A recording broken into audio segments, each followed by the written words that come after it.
Well, it's time to talk about Diablo IV again. This time it's just me. I went out on my own for a little coverage of Season of the Malignant, the first season for Diablo IV. I played through it the last couple of days, created a new character, ran through the whole thing, and I've got some thoughts to share. This one will be shorter. I don't have Maggie and Tristan to make things fun and interesting and add their observations, but I don't think either of them was willing to go through this season, and I tried it and I ended up liking it more than I thought. So here are some of my thoughts on Season of the Malignant, which is ending mid-October for Diablo IV. So I went into this thing with low and cynical expectations, coming from the perspective of a long-suffering Destiny player. And yes, there is a ton of Destiny 2 DNA here. For example, you've got the drip-fed story. You have levels and unlocks. You have that addictive, infuriating, box-checking seasonal challenge system.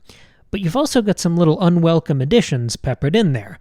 There's level gating and scaling. At multiple points, I couldn't continue the main quest without just grinding for a while to reach a required level, to move on to the next quest, whether I had to go into a stronghold that was 15 levels above where I was, or one of the seasonal challenges was just hit level 25. There is some grinding where you have to just go pick some dungeons and run around and do some stuff. That wasn't very fun. The renown system you had to farm again for each additional character. That's very annoying. But I enjoyed myself playing this, and I don't know how much I can qualify that, because in large part, I enjoyed this process because it was just a structured way to try the Druid class, which I wanted to play anyway this season. I wanted to play something new, and Druid is the only one I really haven't touched yet. I played Barbarian in my first big playthrough with Maggie. I played the Rogue in one of the betas before launch. I played the Sorcerer alone. That was my solo character. I've beaten the campaign with that class. And of course, that whole first campaign, when I was playing with Maggie, she had the Necromancer running. So I've seen that class. I've heard her, complaints and glories throughout that class. But Druid's the only one I really haven't gotten to know yet. So of course, that's an advantage that is only going to last until I run out of classes, which means it's already done, because going into next season, I will have some familiarity with all of them. But it did make this experience kind of shiny and new, gave me some stuff to do. I didn't want to just rerun the campaign, not yet anyway. And the seasonal activities, the quests, it was a structured way to get to know the Druid class, who luckily turned out to be a lot more like the Sorcerer than the Barbarian. By the end of this run, playing through this season, I got my Druid to level 34, so I got to the end of the skill tree, I respec'd a bunch of times and tried out all the different builds. And, just as a side note, this character really opened up. There are 4 pretty viable builds here. You can make a convincing character within the Earth skills, the lightning damage, the bear form, or the werewolf form. They all seemed viable, which is a nice departure from the Barbarian, which was barely survivable anyway, and the Sorcerer, which I got fairly powerful by the end. But yeah, I enjoyed the Druid. I really wish I'd done that one first playthrough instead of the Barbarian. But to get back to the season itself, the story is contained and gross. You have all these big, nasty, yellow, throbbing pustules of malignance and poison, and it's pretty fun. It's gross. And it might be a little simple as far as the story goes. It's really just one character that you talk to a bunch of times, but it's fine for a season. It anchors you occasionally in between activities you run off and do.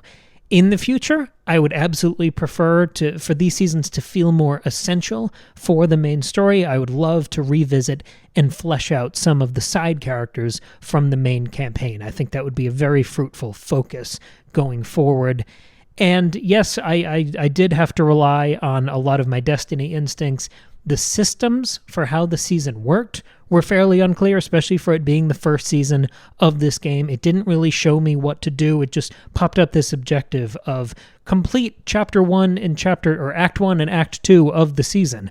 But I had to, mess around and find the seasonal menu to see what those challenges were. I can imagine for someone who doesn't have that experience with similar live services, it might be sort of confusing. I think when Maggie and I tried to start this season together, it was a little opaque. But you get a couple straightforward quests. You go to some new places with your new companion. You learn about his lore and this battle with the Malignants. And largely, it's a way to revitalize certain content. You have to go into some dungeons and strongholds that get a couple minor cosmetic adjustments. They throw some pustules in some dungeons, so it feels more narratively necessary. And those were the bookends of the seasonal content anyway. But the bulk of it was just me running through those season challenges. And this is what I want to focus on for this discussion. I wasn't going to talk about this, but I think there's something to play with here with the idea of season challenges, because it's where I see the most promise and the most problems with this seasonal model for Diablo IV. I gotta say, once I was in it a couple hours, that system really tickled my lizard brain for just checking off lists and completing things. I quickly came to enjoy this new way of interacting with Diablo's open world, because that was one of the big complaints that we had throughout our first campaign playthrough, is that there wasn't enough incentive to explore all of the side content. Yes, you have the side quests. Those have little narratives. That's fun to play with. Everything in the main quest I wanted to do, and I did with Maggie. But once you're done with that, unless you really just want to wander, like scraping through every inch of the countryside to play with all of the sellers and little tiny areas and side contents and wait for those quests to pop out of nowhere, there's not much incentive to do the rest of that content. I think there are 140 dungeons here, but we had some fun with a lot of them, but I don't see any reason to go back and do the remaining 60 or however many are left. But the way seasonal challenges work, it just gives you a very bite-sized, digestible assignment, and then you can go play and run around in the open world. It'll tell you, go run through a stronghold. All right, now do 5 strongholds. Find 10 sellers. Craft a number of elixirs. Run through a couple events with the mastery achievement. So it's structuring your playtime in this open world, which I think some more structure, some more incentive is what I really missed during my first non-seasonal playthrough. The problem is that the rewards are pretty terrible. There wasn't a huge sense of fanfare or boom or sparkle when you did level up. It was almost incidental, and because I was playing on the free track, I didn't even notice until it gave me a little notification that I got some new piece of dreadful, boring gear. The rewards are not the reason to play this. And yes, the story is a little thin, so I was kind of, for the first, most of the time I played this season, I was a little bit convincing myself too, and then it just became the completionist instinct of wanting to keep checking things off the list, wanting to see what else was offered in this new model, but I wasn't as involved really ever as I wanted to be. There wasn't a big clear reward on the horizon if I played through more of this season. Compare this to how Destiny works, where if you play through enough ranks of that seasonal battle pass, you get a brand new funky exotic weapon at the end of it, or at the beginning, and then you want to run around and play with that weapon. If that exists here, if anything like that, if there is a carrot on the stick here that convinces you to play that much and explore that much, I didn't see it. I also don't think the seasonal pricing is right here. It's like $10 or $12, which is another thing that they're pulling from Destiny. But I gotta say, it chaps my ass to be asked to pay $10 a season on top of a $70 game, especially on top of a cosmetic shop that also shouldn't exist with $30 armor skins. So this price I mentioned is borrowed from Destiny, but there's a lot less value here than what you get for a Destiny season. I can't believe I'm in the position where I'm now passionately defending Destiny, a game I can barely play anymore. But at least with a Destiny season, you get a new activity at the beginning of each season. You get a full-bodied new art direction. There was like a cyberpunky neon season a couple years ago that was just fascinating. You get a whole, it feels like a whole new game because it's a really inspired, fleshed out new art direction. You get a new activity that's playing within that theme with other people that even if you run it, 100 times through the course of the season, you really get something out of it. It feels fun and fresh. There are new objectives. There are new tweaks as the season goes along. It kind of is changed up along the way. You get fun cutscenes throughout the season. And the main story is furthered. Even if the season in Destiny will focus on a side character, it's all tying in. It's all fleshing things out. And The story quests were okay here in Diablo's Season of the Malignant, but the main story wasn't really being furthered at all. For all the seasons I've ever played of a live game, this one felt the most exceptionally optional.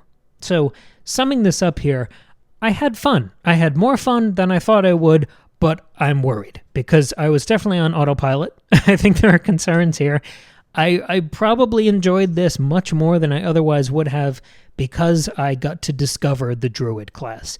But that immediate implication is that future seasons will be increasingly less fun once I run out of new classes to play with, unless they make the story richer or more relevant to that main narrative, unless they make the rewards more tangible, more fun and exhilarating and exciting, unless they pull something from Destiny and have those stronger pivots in art direction to make a season feel really special and different. I know the next season is playing with vampires. If they go for an arch gothic black and white and red thing, that could be fantastic within this engine.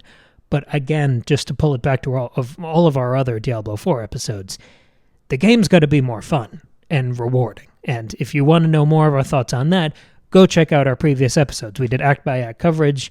We covered the betas. We talked about Diablo 3. This has sort of been the year of Diablo for us. We also have bonus episodes on Patreon, one a month, and a whole back catalog, over a year of bonus episodes. $2 a month, you support the show and get access to all of that. Thank you for listening. As always, we'll have more episodes. It's Tuesday, Friday. It's most Tuesdays. It's every Friday. Thank you for listening.